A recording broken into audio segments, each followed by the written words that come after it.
galaana imimmaanii.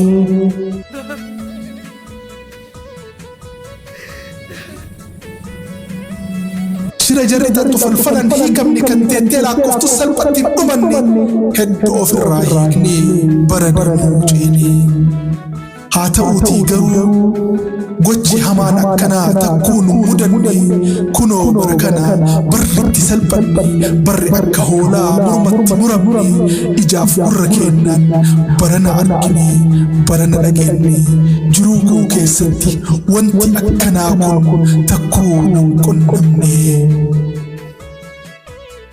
Akka sabni cimee lamuu nama hin taane waan nu miidhu taanaan isa nuun fayyenne wanti jarri jaalle kan jarri hin goone dhagaan jarri dhiiddee dhiitteen fonqolchine gaarri jarri qottee hin hallayyeessine yoo tasa dadhabdee abdii kutteen dhiifne tasumaa hin jiru jiraateen argine.